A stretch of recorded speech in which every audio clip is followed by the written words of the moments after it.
No tenemos 30 años de descentralización. No, nadie nos pidió, pero yo he ido. Nadie me pidió, pero yo fui. Cosas, Yo no dije eso. pero sí, o sea, estoy Es una traduciendo. traducción. Que Toca para- decirte que no estoy de acuerdo. Yo tampoco estoy de acuerdo. Yo soy impaciente. Todos somos impacientes. Que tengas claro Un que niño todos que no estamos tiene haciendo algo para El esa chocó que impaciencia. no tiene, pero no dije que todo es una basura. Lo que- ¿Quién dijo Digamos, eso? por ejemplo, No estoy de acuerdo con que entonces, eso sea así. muchísimas gracias por estar acá, por lanzarse al agua con nosotros, con aceptar que si bien nadie nos pidió esto, lo queremos hacer y nos parece necesario. Y pues en este tema central de educación y poder vamos a explorar si efectivamente la educación es la llave del futuro y si a veces más bien no parece como una puerta blindada o una puerta giratoria que realmente no está dando acceso a más oportunidades, sino que está reproduciendo estructuras de poder. Pues si en realidad eso que hemos dicho en este país, que es un derecho fundamental a la educación, se está cumpliendo o no, cuáles son los requisitos para que eso pase, si realmente estamos educando para esas ciudadanías libres y responsables o si más bien estamos entrenando personas para seguir en la fila. Eso es como de lo que queremos hablar hoy. Empecemos, Paca, con educación y herencia. ¿Usted qué cree? ¿Qué está pasando ahí? Pues obviamente, la primera educación es la educación de la casa. Entonces, si yo nací en una casa en donde se usan 5.000 palabras en la cotidianeidad, pues aprendo a usar esas 5.000 palabras. Si nací en una casa donde se usan 1.000, pues uso esas 1.000 palabras. Entonces, no hay duda de que la primera infancia sí tiene pero por diseño de la familia, tiene una relación muy, muy fuerte con la herencia. Y por eso es que es importante que haya otro tipo de apoyos para que esa persona que está aprendiendo a hablar con 1.000 palabras tenga oportunidad de hablar con 5.000. Pero yo creo que en el origen naturalmente hay una relación y yo creo que ignorarla no nos ayuda mucho. Y cuando entonces, digamos, lo que yo puedo estar oyendo acá es que nos estamos diciendo si hay un pedazo de herencia muy, muy importante que ha sido muy difícil mover, cambiar. Y entonces le voy a preguntar a Sanjay, ¿será que son las formas tradicionales de educación las que hacen que esto pase? Entonces, mi primera clase de economía en la universidad, Que no fue conmigo. que no fue contigo, fue, no, yo también creía que la educación era la manera de cambiar el mundo y mi profe de economía, Hernando, me dijo, la educación no va a cambiar nada porque el sistema está armado con el sistema educativo. Y el sistema educativo está diseñado para que los ricos tengan educación de ricos y los pobres tengan educación de pobres y así se quede porque así funciona este sistema. Entonces, pues yo creo que es el tema de la dotación inicial, ¿no? En términos economistas, saco mi diploma, pero sí creo que esa dotación inicial claramente está diseñada para que este sistema funcione y funciona, además, funciona muy bien, ¿no? Como que no hay tanta gente que quiera cambiarlo porque funciona. Y entonces yo sí creo que la experiencia educativa que originalmente fue diseñada como una máquina, ¿no? Hace 300 años los ingleses lo que necesitaban era que todo el mundo pudiera hablar en inglés en su imperio y hacer la contabilidad del imperio y pagar el tributo.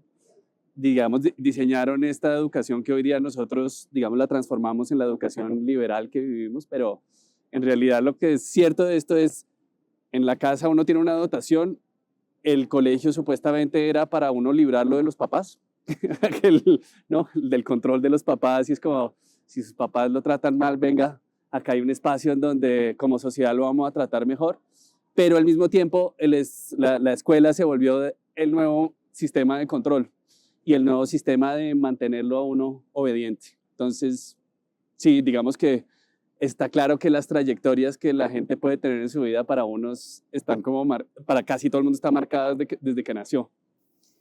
Al mismo tiempo, entonces cuando les oigo esto, hay otro paso que me parece interesante y se lo va a preguntar a Paca por la Escuela de Gobierno y la formación de liderazgos para lo público. Es si de verdad la gente más educada, por ejemplo, es la que llega al poder y la que ejerce el poder en general. Si cuando decimos la palabra tecnocracia estamos hablando también de gente que tiene más acceso a educación, o es más bien el capital social o la posibilidad de acceder a ciertas instituciones, o si es tal cual como un privilegio heredado estar en lugares de poder. Yo no creo que sea un privilegio heredado estar en situaciones de poder. Y yo creo que este país, desde el siglo XX, el XIX evidentemente no, pero del siglo XX, en el siglo XX nos mostró muchísimos ejemplos en donde eso no era así. Hablemos de dos, Belisario Betancur y Julio César Turbay. Ninguno de los dos era perteneciente a élites educadas, a élites económicas, ninguno de los dos. Y sin embargo llegaron a ser presidente y fueron fundamentales en la historia política colombiana del siglo XX. Y podemos tener más ejemplos, pero esos dos son los primeros que se me vienen a la cabeza. Yo creo que esa pregunta de si los más educados y los más capaces son los que llegan a veces sí y a veces no.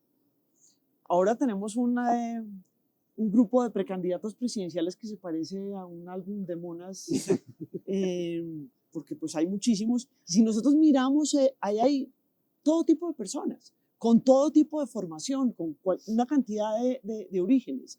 Yo creo que, y muchos de ellos tienen acceso a posiciones de poder. Hay una mirada ahorita, y es posible que eso nos genere un poquito de rasquiña. Este gobierno ha sido muy crítico de la tecnocracia y ha alineado la tecnocracia con un pensamiento de centro-derecha, digámoslo así. Pero eso no ha sido así siempre en Colombia. Y si nosotros miramos cómo se formó Planeación Nacional, cómo se formó el Banco de la República, estamos hablando de lugares en donde llegaban muchísimas personas muy bien educadas. Pero en el Congreso hemos tenido una cosa distinta, donde ha habido gente muy brillante, muy bien educada. Los políticos siempre son brillantes, la gente dice que son bobos, no tienen nada de bobos, son súper brillantes, pero sus intereses académicos son un poquito distintos. Eso no quiere decir que no sean bien educados, sino que sus intereses académicos son distintos, entonces profundizan menos, entonces no les importa tener tantos años de escolaridad. Entonces yo creo que obviamente tiene que ver con la relación formación-poder, ¿no? Cuando yo soy un profesor, yo ejerzo poder en la escuela clásica, después digo, no, el estudiante es el que ejerce el poder, claro, está clarísimo, pero acordémonos del mito de la caverna. O sea, Platón lo que nos dice es, hay alguien que tiene que liderar, que le van a dar en la jeta, eso sí, al comienzo, pero que tiene que liderar para decir, miren, hay otra forma de ver el mundo. Y eso lo puede hacer cualquier persona que tenga intención de liderar a su grupo y decir, miremos las cosas con otra perspectiva o desde otra perspectiva. ¿Será que estamos pensando, cuando decimos educación, estamos pensando como en estas formas de educación formal, institucionalizada? Y entonces Sanjay habló del término del control que ejercen estas como instituciones de la educación, cuando en realidad la educación se da por muchos lugares, por muchas partes, y que deberíamos estar pensando de manera más amplia en educación y no solo en esta formación. Por eso fue que hablé del mito de la caverna. No, digamos, ahí nadie está enseñando, sino que alguien está descubriendo, diciéndole a los demás, acabo de descubrir, que es un poco mezclar la forma de aprender. Nosotros no aprendemos a partir de una persona que nos dice 1, 2 y 3, sino que nos invita como a destapar, a descubrir cosas. Perdón.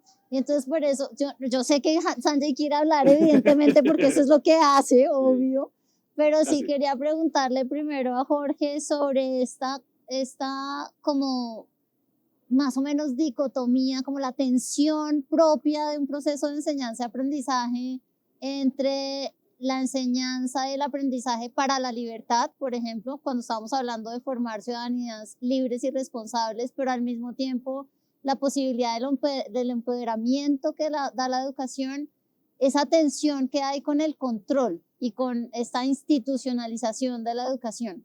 Sí, Paulo Freire, un educador brasileiro, dijo que toda educación es control y obediencia o es libertad, ¿no? Siempre tiene ese doble fila y siempre hay la posibilidad de educar a las personas a ser libres, pero es muy cierto, si uno ve el origen de los sistemas educativos, su expansión, etcétera, que tiene mucho que ver con control social, en esa función de generar estabilidad política. Hay un estudio reciente muy interesante de una argentina que se llama Agustina Paglaña, se llama Raised to Obey, crecido para obedecer. Lo recomiendo mucho. Y su tesis básicamente es que los sistemas educativos que nosotros heredamos están diseñados para el control social. No están diseñados, por ejemplo, para la movilidad social. No están diseñados para formar el capital humano. Si uno ve el diseño de las escuelas formales y los sistemas masivos públicos, uno ve que están diseñados realmente para generar esa obediencia, ese respeto a la autoridad, etc. Y eso explica mucho por qué hoy tenemos tantos retos en educación, porque estaban diseñados por otro propósito. Y estamos pidiendo entonces hoy en día una educación que fomenta productividad, que fomenta otras cosas, otros propósitos, pero realmente los sistemas educativos formales fueron diseñados con otro propósito. Pero lo que les quiero contar hoy es que esa idea de una educación neutra en realidad pues es imposible, y la historia nos ayuda a entender eso cuando pensamos cómo en distintos momentos hemos enfocado nuestra educación de distintas maneras según los intereses que tenemos como sociedad. Entonces, la idea básica, que es que la educación debe ser un bien público, ¿sí? Que debe servirnos como sociedad, pues depende de qué noción tenemos de qué le sirve a esa sociedad. Entonces, el ejemplo que les tengo es este.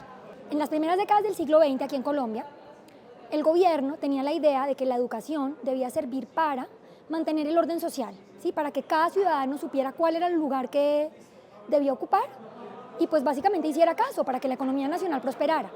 El gobierno en ese momento salió con la iglesia y la iglesia estuvo a cargo de la educación pública. El ministro de Instrucción Pública era un arzobispo. Entonces era una educación muy basada en el aprendizaje memorístico, un estudiante del que se esperaba que hiciera caso, que repitiera, que supiera su lugar en una jerarquía. Eso va a cambiar en 1930, cuando llegan unos gobiernos liberales con una idea distinta, empiezan a promover algo que se llamó la Escuela Nueva, que decía básicamente que había que alejarse de esa educación memorística y más bien formar ciudadanos que supieran pensar, que entendieran la lógica de las cosas. Entonces, en distintos momentos históricos hemos orientado la educación según criterios que responden a lo que quienes dirigen esa educación esperan, cuál es el modelo de sociedad que tienen. Nosotros, por supuesto, no somos ajenos a eso. Y hoy cuando nos hacemos preguntas sobre el rol de la inteligencia artificial, el rol de las humanidades, ¿para qué esperamos para nuestros hijos en este modelo educativo? Pues todas esas expectativas entran a jugar en cómo moldeamos nuestra educación. Entonces, eso suena puro a, yo voy a sacar aquí mi cosa, Bentham, utilitarismo, el panóptico, suena exactamente como ese estilo del control social, que pues es bastante angustiante, ¿no? Y además ya estamos hablando desde una universidad que pues es una institución formal, entonces la pregunta es ¿cuáles son los modelos de enseñanza-aprendizaje de los que deberíamos estar hablando en estos momentos? Sí, siempre hay el potencial de educación también siempre es despertar a la gente, porque el otro sistema busca básicamente personas que no cuestionan, ¿no? Que son obedientes, que no piensan por ellos mismos. Pero siempre hay espacios, fisuras, momentos donde hay la posibilidad de reflexión.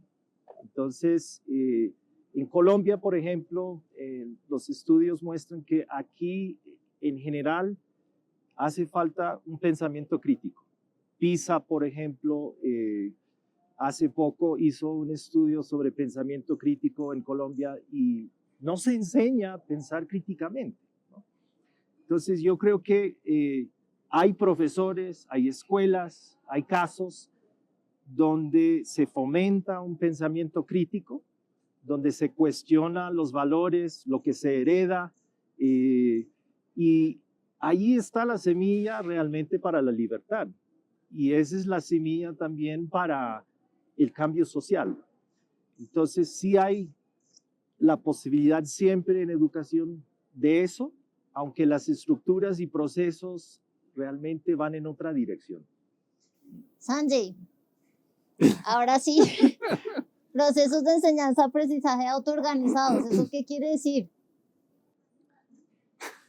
Bueno, entonces yo llevo 10 años haciendo una vaina que se llama ambientes de aprendizaje autoorganizados y nadie me pidió hacerlo.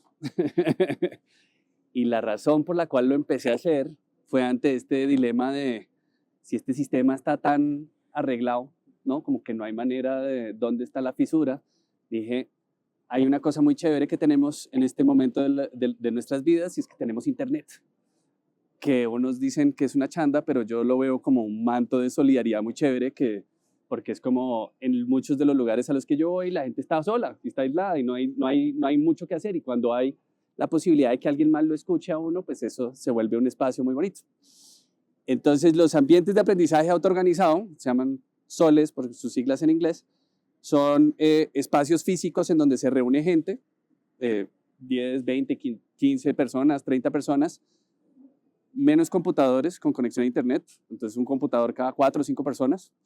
Y lo más importante que tiene ese espacio, bueno, lo más importante es la gente, pero lo segundo más importante es tener una gran pregunta, y lo llamamos una gran pregunta porque es una pregunta chévere, algo enganchador, algo que está en el interés de todo el mundo. Y lo que la gente básicamente hace es autoorganizarse para encontrar las respuestas en internet sin necesidad de un profe, no hay nadie enseñando. Entonces esto cambia un poco este concepto de enseñar, y pues yo ya no hablo como de educación, yo hablo de aprendizaje, ¿no? Es como uno aprende, ¿no? Uno está aprendiendo todo el tiempo. Pero digamos que esa es la práctica que uno normalmente hace en su vida, uno aprende día a día todo el tiempo. La pregunta es cómo dejo que la gente aprenda lo que es capaz de aprender. Y una de las cosas que vemos en esos espacios es que la gente es capaz de mucho más de lo que uno cree. Entonces el sistema, digamos, lo que hace, ¿no?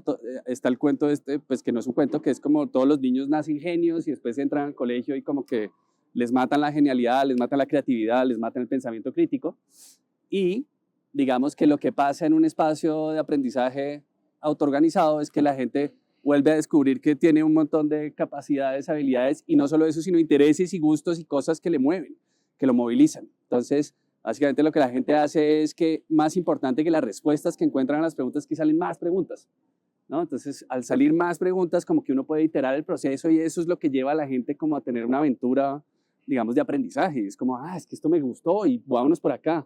Y entonces ahí ya no tiene como mucho sentido los currículos, porque el currículo es emergente, ocurre por las preguntas de las personas y la interacción que hay entre ellos, y entonces una pregunta lleva a la siguiente, y un currículo lo que pasa es que ocurre es porque la siguiente pregunta lleva a la siguiente pregunta.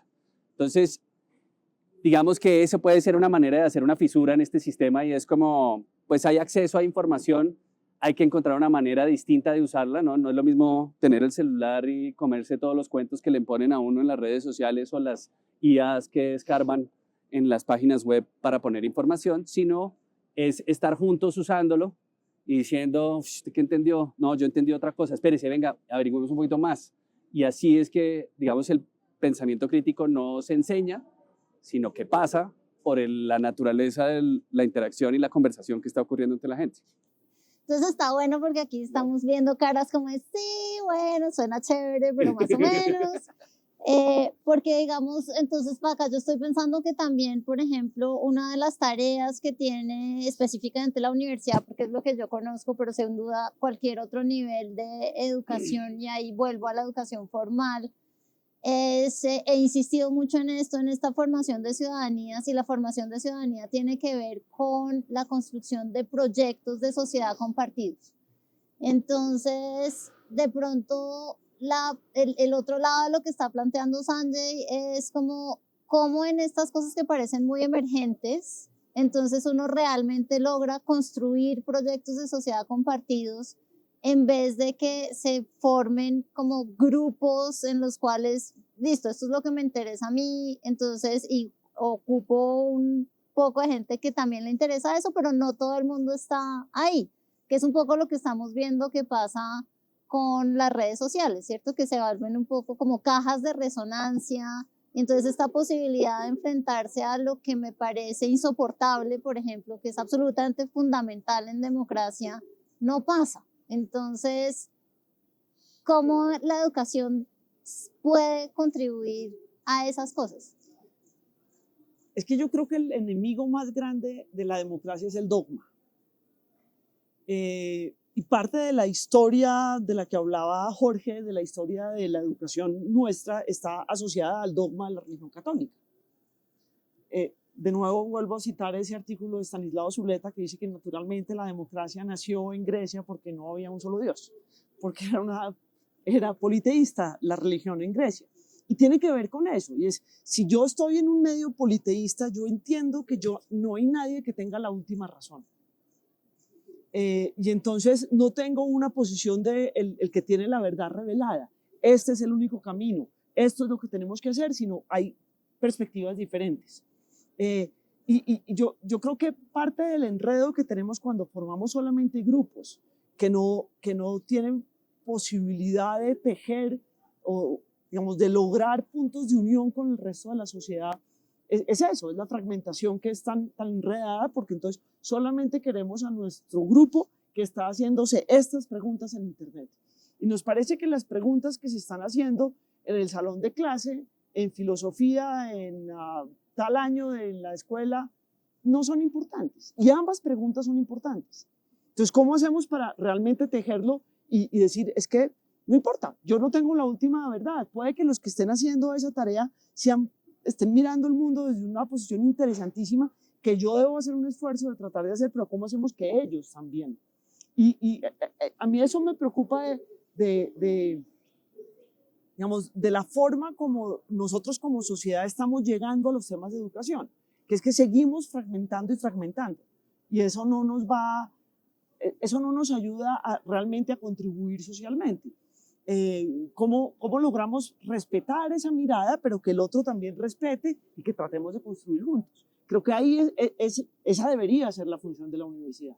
Les voy a meter otra cosa de ruido acá, nadie me está pidiendo que diga esto, pero lo voy a decir, que tiene que ver evidentemente con las brechas, ¿cierto? Entonces, las brechas, no solamente la brecha evidente que hay entre lo rural y lo urbano en educación en este país, que tenemos una cantidad de infraestructura rural, pero que realmente la calidad no está, que nos preocupemos pues por el cubrimiento, pero la calidad de la educación no la estamos llevando. Y en educación rural entonces tenemos un solo profesor o profesora multigrados para el mismo grupo, y después para pasar a educación media superior, pues en ruralidad eso no existe. Entonces en este momento estamos teniendo que más mujeres están en educación, en la matrícula es mayor de mujeres que de hombres, pero reproducimos los roles sociales de género, entonces esas mujeres y niñas están entrando a los programas y a los tipos de educación que tradicionalmente asociamos con el cuidado, que tradicionalmente asociamos con lo femenino,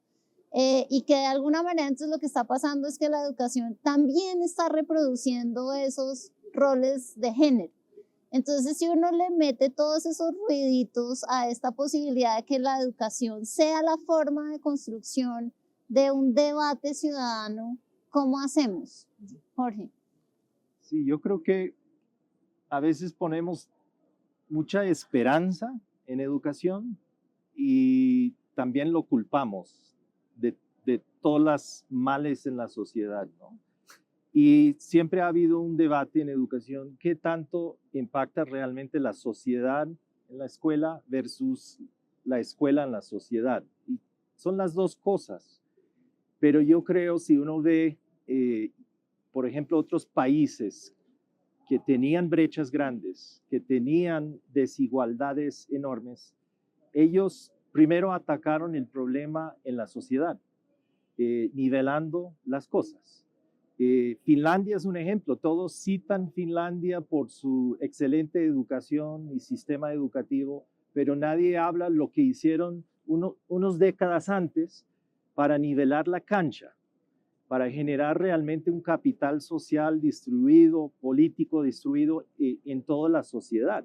Eso requirió cierto tipo de política social. Igual, los Asian Tigers, ¿no? Los tigres de Asia. Singapur estaba donde estaba Colombia hace 30 años. Ahora compáralos en términos de indicadores de desarrollo. Igual ellos tenían bien claro que tenían que intervenir en la sociedad para generar una cancha más igual. Es muy difícil porque así funciona el capital político-social, se reproduce y entonces se requiere realmente una intervención de un Estado de manera más asertiva. No sé, eso es un poco lo que yo diría. ¿Sí? Nosotros tenemos un enredo serio y es el centralismo. Y es que estamos convencidos de que desde aquí podemos diseñar cómo hacer para que en esa zona rural donde no sabemos cuántos niños, digamos, el personaje que está haciendo el diseño no sabe ni cuántos niños y niñas, ni cuánto tiempo tienen que caminar para la escuela, ni si algunos van a ir a la cabecera municipal, a estar en la institución educativa, a la cabecera municipal, pero resolvemos crear una norma única para todo el mundo.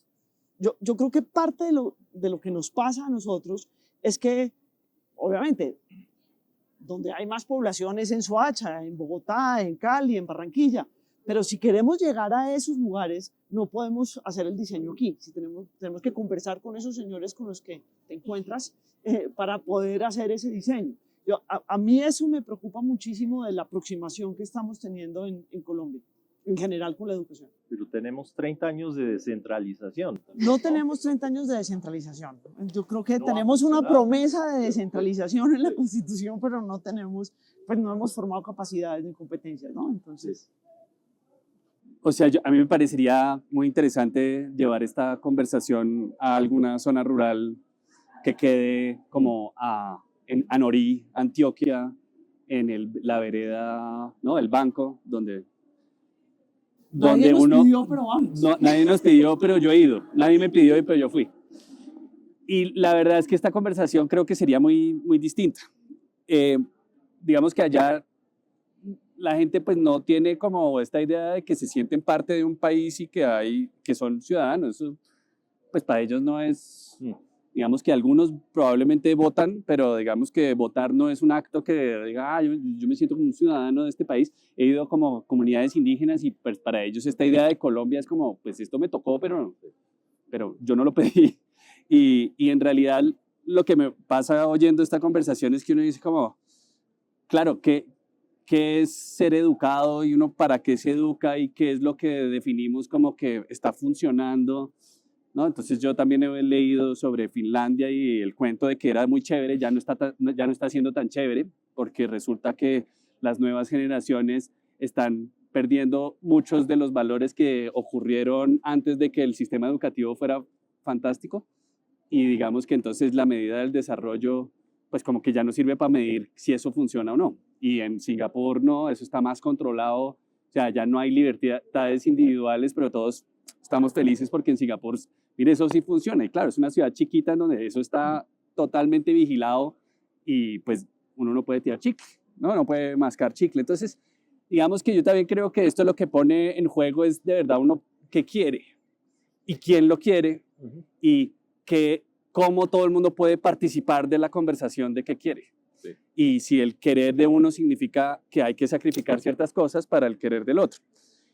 Y yo creo que ahí sí la educación en términos de la formalidad es como yo quiero poder llevar esta conversación para que todo el mundo pueda participar de esa conversación, ¿no?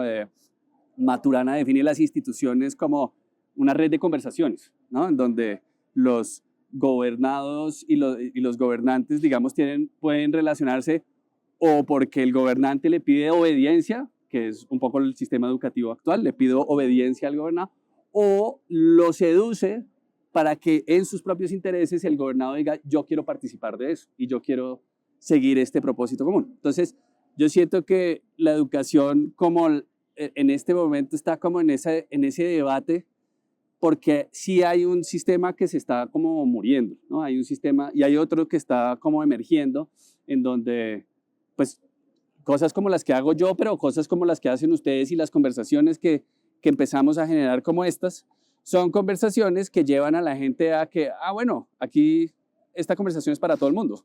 Y hacer eso, digamos que es lo que yo siento que es el rol, digamos, del la institución educativa, el rol del el acto político.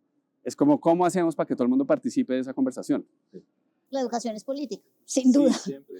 Siempre, no hay duda al respecto. Yo además solamente va a hacer como la cuña acá también de por qué estamos haciendo este espacio, que es parte de nuestro trabajo de empezar a sacar la universidad de la universidad, ¿no? De llevar estas conversaciones a otros lugares y a otros espacios a través de estos medios que nos permite igual llegar a gente que sencillamente nunca se nos hubiera ocurrido que podrían participar en estas conversaciones. Yo creo que eso es. Y al mismo tiempo, ¿cómo convencemos a la gente de que esta es una conversación interesante? Entonces, lo que estamos viendo es, en las nuevas hay como desfases en los discursos y en las conversaciones, ¿cierto? Entonces, ¿cómo tejemos esta red de conversaciones? Entonces, las nuevas generaciones, y es una cosa que sufrimos en esta universidad todo el tiempo, de pronto ya no están tan interesados en los programas más formales, más tradicionales que hemos tenido hasta el momento. Y hay unas nuevas preferencias o unas nuevas visiones o proyecciones de vidas interesantes que no estamos recogiendo. Por el otro lado está la tensión como de pensar la educación desde las necesidades del mercado laboral, que es puramente la cuestión de la productividad, y entonces eso nos dice como, sí, buenísimo que todos podamos hacer como lo que nos parece interesante y lo que nos genera curiosidad, y al mismo tiempo necesitamos que haya distribución de riqueza, haya crecimiento económico. Entonces estoy metiendo acá todo el pedazo tradicional de los economistas y las economistas, pero es un poco también esa historia. Entonces, la pregunta sí tiene que ver como cómo tejemos esas conversaciones, o sea, cómo invitamos a que la gente de verdad le interese y diga, como decía Jorge, pues la educación no le puede resolver todo, pero de pronto la educación es el espacio en el cual estas conversaciones se tejen. Jorge. Sí, yo creo que necesitamos reconcebir lo que es educar, ¿sí? También lo que es ciudadanía. Siempre la educación está educando ciudadanos. La pregunta es qué tipo de ciudadano. Obediente, un ciudadano crítico, participativo, un ciudadano, por ejemplo, que está preocupado por la justicia social, ambiental, etc.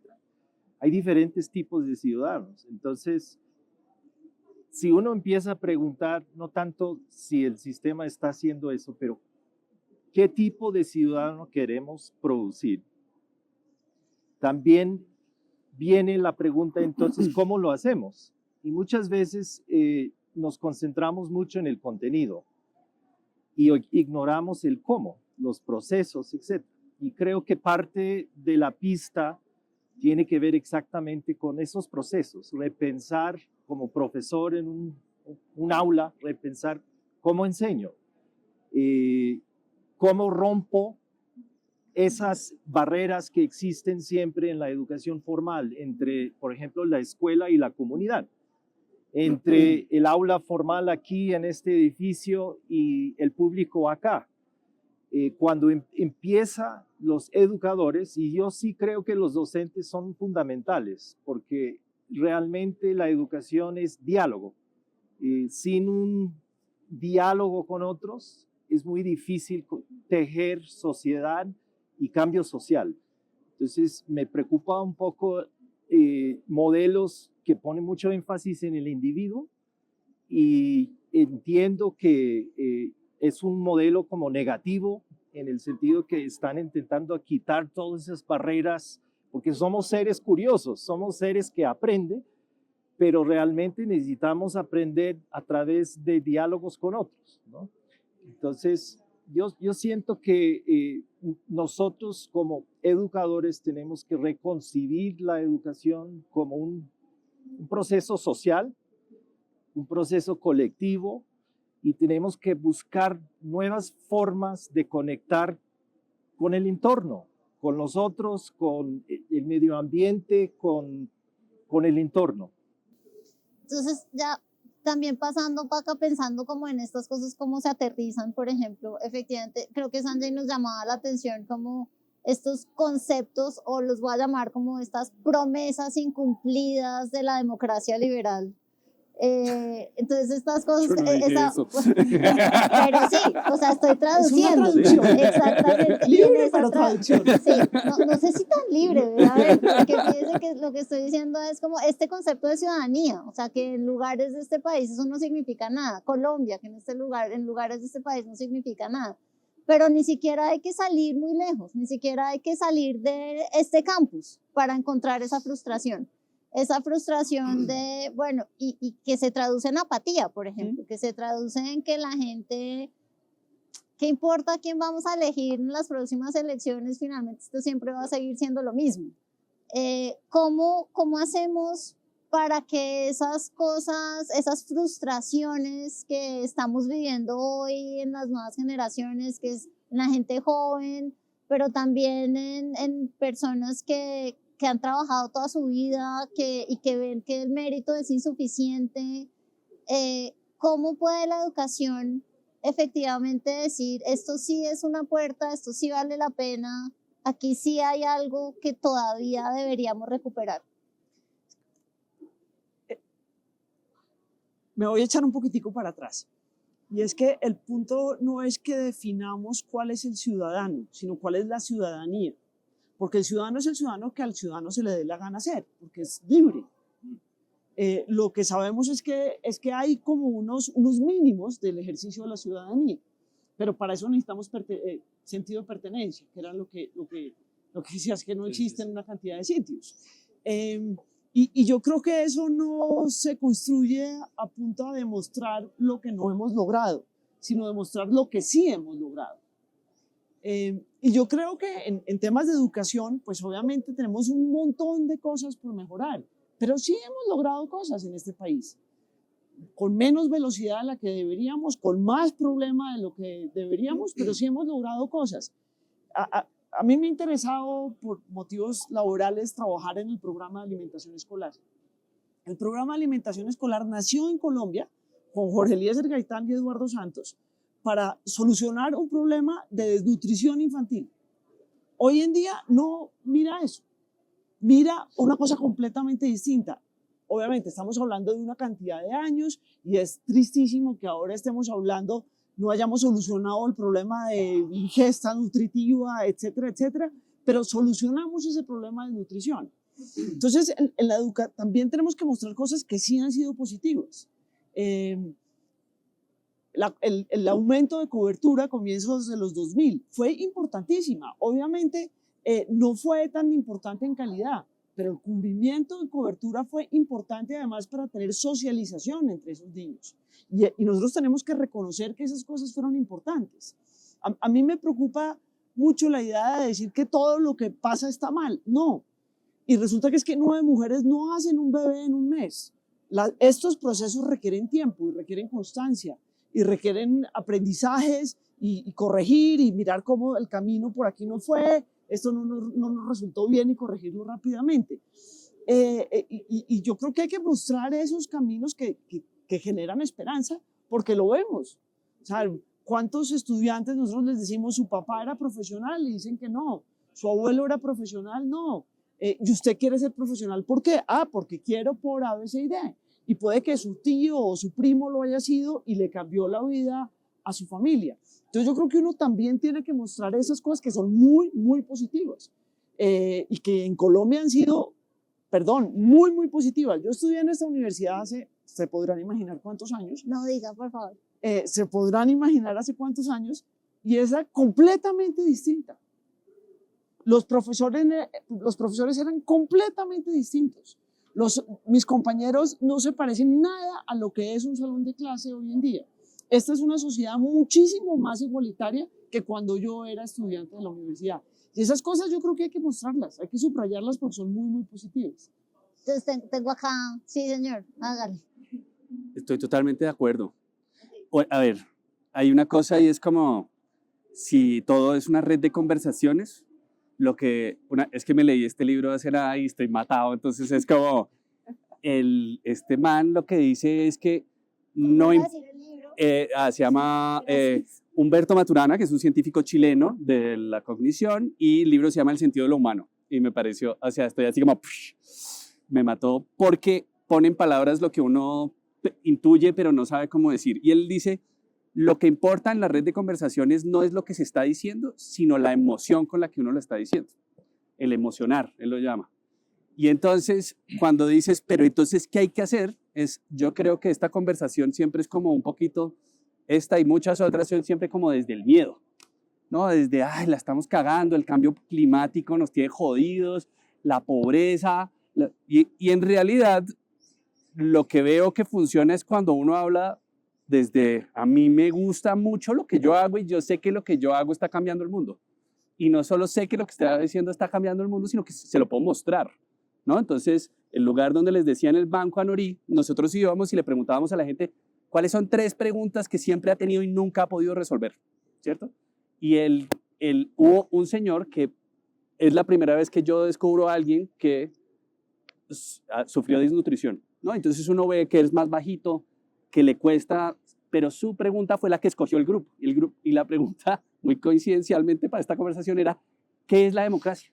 Y esto es un señor campesino de más de 50 años diciendo, a mí nadie nunca me ha respondido qué es la democracia. Y cuando hicimos el Sole, él, digamos, dijo, por fin entiendo qué es esta vaina. Y no solo eso, sino que queda como una energía, que es esta energía, ¿no? Que a mí me da cuando yo hablo y es como, man, lo que estamos haciendo es muy tremendo. Y yo estoy totalmente de acuerdo. En este país hacemos, o sea, lo que yo hago ha pasado en otros países. Ningún otro lugar ha tenido los efectos de lo que hacemos aquí en Colombia, porque es que en Colombia pasan cosas fascinantes. Aquí se hacen cosas que no, estas conversaciones son conversaciones que yo creo que no todo el mundo tiene la oportunidad. Entonces yo sí creo que tiene que ver, la primera solución es el emocionar, es como, ¿dónde está la emoción de lo que estamos haciendo? Y eso es lo que un profesor le da a uno. Sí. Estoy en acuerdo en parte, pero me preocupa algo. Sí es cierto que ha habido avances importantes en educación desde el año 2000 y hay que reconocer esos avances, más que todo en la expansión de diferentes niveles del sistema. Me preocupa mucho con este problema que sigue persistiendo en Colombia de desigualdad, de inequidad. Sí hay avances, pero eso no quita la indignación cuando uno viaja a diferentes partes del país y ves la pobreza extrema y ves cómo vive la gente. Entonces, creo que decirte que no estoy de acuerdo. Yo tampoco estoy de acuerdo. Escúchame, Colombia ha vivido el conflicto armado más grande, más largo de la historia moderna por cuenta de la indignación. Y sigue. No, lo que quiero decir es, estoy de acuerdo que hay que resaltar cosas positivas y hay mucha resiliencia en lo que es el colombiano, ¿no? Y eso es muy admirable, pero también uno no puede estar satisfecho con el progreso que tenemos. O sea, el país sigue siendo uno de los países más desiguales del mundo.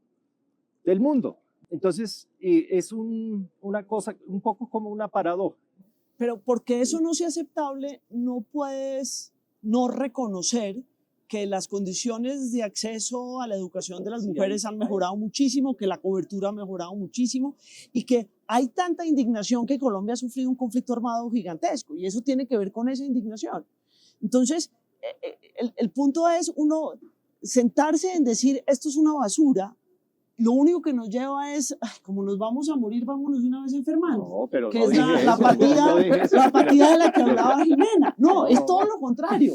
Hay cosas que se pueden hacer, los procesos toman tiempo, entender los problemas requiere tiempo, requiere muchas perspectivas y eso toma tiempo. Yo soy impaciente.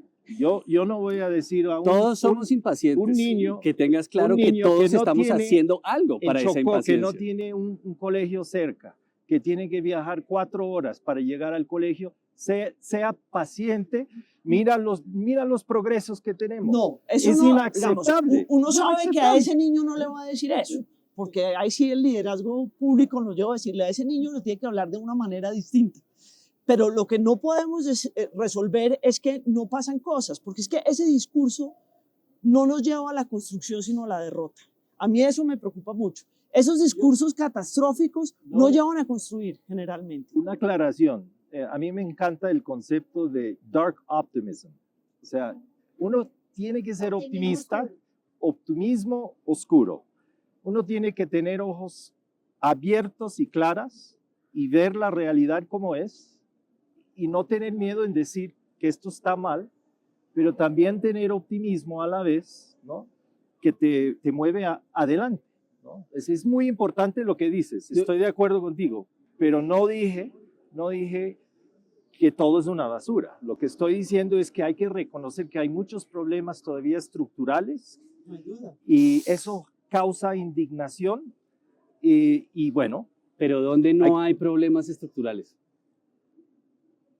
O sea, dime en este momento, cuando el planeta está como, o sea, hay muchos encendido, problemas. donde no hay problemas. Y si te digo la verdad es que a la gente, uno se pone las gafas y uno ve el mundo como uno quiere verlo. Entonces, claro, si uno ve en el mundo que esto está mal, es porque tú estás viendo que está mal y tú creas el mundo que tú estás viendo. Yo lo que creo es que hay mucha gente que efectivamente vive mucho mejor, o sea, yo lo veo. Y no solo eso, sino que la gente lo dice. Entonces, la verdad es que uno tiene que preguntarle a la gente y dejar que ellos participen de la conversación y digan, no, esto está malo, ¿no? Aquí nosotros vivimos muy bien juntos. De pronto, no todo el mundo hace lo que hacen ustedes en donde están ustedes, pero pues que la gente vive bien. Yo en todos los lugares a donde he ido en Colombia, la gente come muy bien. Y en muchos de los lugares a los que he ido, en otros lugares del mundo, la gente no come bien. Entonces, acá hay comida fresca en casi todos los hogares de esta casa, de este país, hay comida fresca.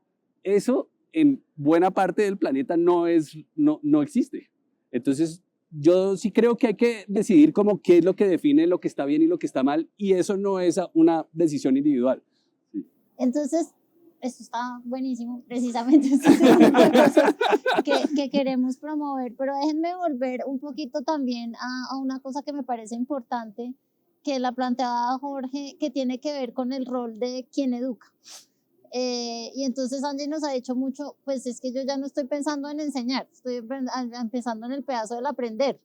Y nos trajo también la cosa de la emocionalidad, y generalmente eso es difícil de manejar para la gente como nosotros tres que vivimos en estos ambientes. La emocionalidad es cómo efectivamente se puede hacer esa conexión entre la curiosidad, en mantener viva la curiosidad, en asomarse con preguntas que uno dice, estoy en el borde de lo que sé y me da un vértigo así como de montaña rusa, de me lanzo o no a explorar estas preguntas. ¿Cuál es el papel de la gente que está en la educación y específicamente de educadores y educadoras, pero que a la vez son aprendices permanentes todo el tiempo, en esa emocionalidad de mantener viva la curiosidad y probablemente así mantener viva la esperanza? Ella utilizó la caverna de Platón como metáfora. Los griegos pensaban mucho que el asombro es lo que realmente despierta esa búsqueda de sabiduría, ¿no? El asombro. Yo creo que nuestra tarea como educadores es despertar el asombro primero en los estudiantes y en nosotros mismos primero también. Freire, de nuevo, él habla mucho de cambiar los roles y realmente cuando hay aprendizajes, cuando el profesor deja de ser profesor y se convierta en estudiante y el estudiante se convierta en profesor, ¿no? Y hay un proceso ahí, pero yo creo que el asombro es algo que hace falta y en un sistema que siempre está obsesionado con la respuesta correcta, en medir las cosas, rápidamente se va el asombro, ¿no?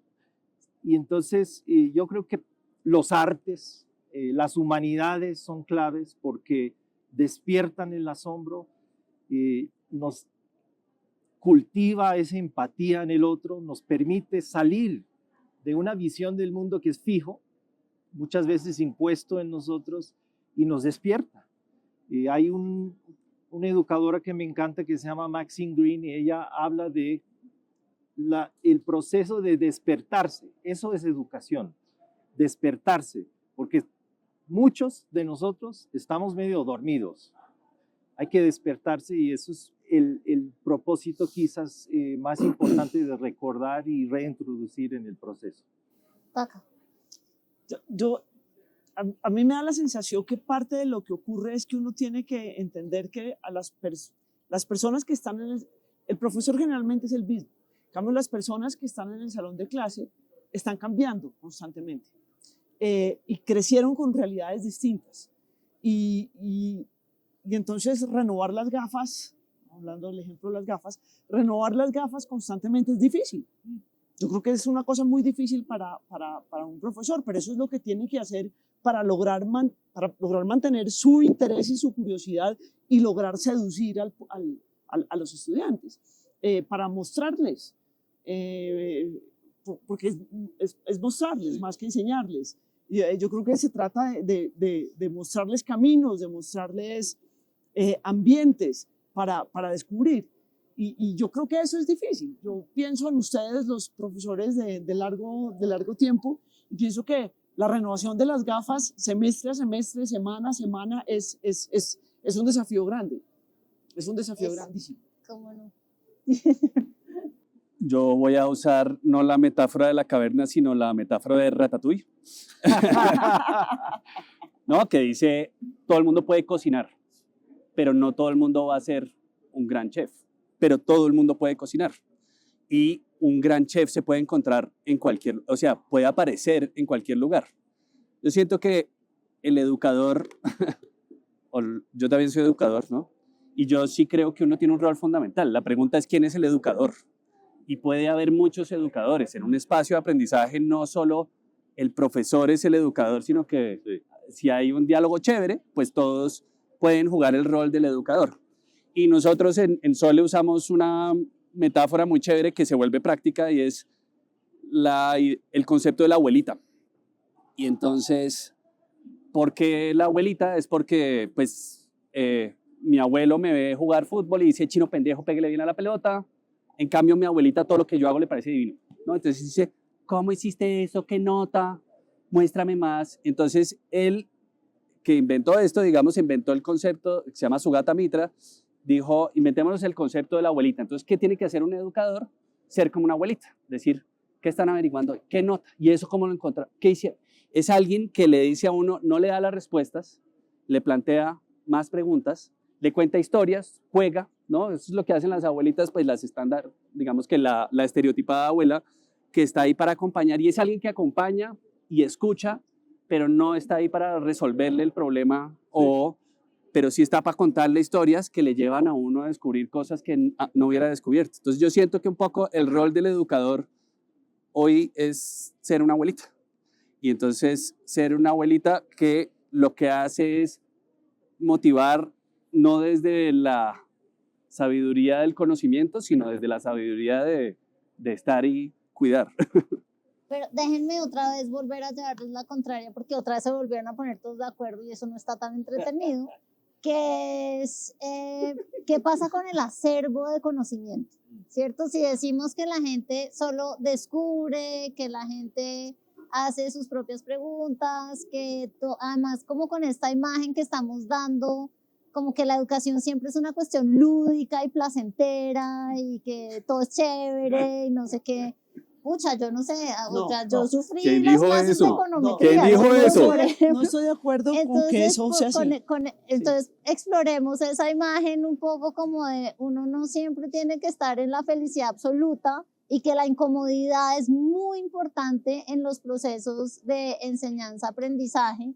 Y finalmente, cómo esa posibilidad también de enfrentarse a cosas que a uno no le gustan también son importantes, y probablemente ahí necesitamos a la abuelita, pero que también le diga a uno, a ver, o Chino sea, pendejo. sí, y tenemos Sí. efectivamente una cantidad de conocimiento de la humanidad de saberes de la humanidad, que cada uno de nosotros nunca va a poder hacer las suficientes preguntas para explorarlo todo, por lo menos para dar esa primera visión de esto existe, de esto se pensó, que además nos permite también pensar que somos parte de una tradición cultural, que somos parte de un lugar, que estamos hablando desde tradiciones muy fuertes y que somos el producto de eso, como también bajarle al nivel de yo soy único y excepcional, sino soy parte de algo, de una historia que va más allá que